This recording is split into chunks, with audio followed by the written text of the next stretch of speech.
பொங்கல் இன்னும் ஒரு வாரம் தாங்க இருக்குது. வீடு க்ளீனிங் ஒர்க்லாம் சண்டே அன்றைக்கி தான் ஸ்டார்ட் பண்ணோம். பட் ஊர் சைடெலாம் பார்த்திங்கன்னா வருஷம் வீடு வெள்ளை அடித்து நீட் பண்ணி வாசப்பொங்கல் வச்சு கொண்டாடுவாங்க.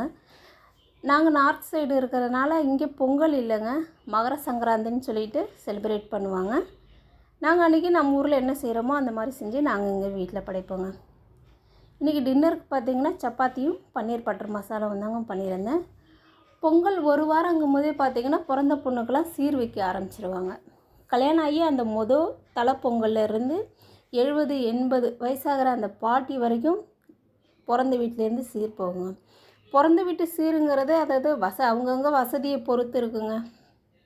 பணமாக வைக்கிறதோ இல்லை பாத்திரமாக எடுத்து கொடுக்குறதோ அவங்கவுங்க வசதியை பொறுத்தது. ஆனால் அதில் முக்கியமான பொருள்னு பார்த்திங்கன்னா கரும்பு இருக்கும், வாழைப்பழம் இருக்கும், வாழைக்காய் வைப்பாங்க, கருணைக்கிழங்கு வைப்பாங்க, மஞ்சள் குத்தி வைப்பாங்க, வெல்லம் வைப்பாங்க. இதுதாங்க அந்த வரிசையில் ரொம்ப முக்கியமானது. அப்புறம் மஞ்சள் குங்குமம் இருக்குங்க.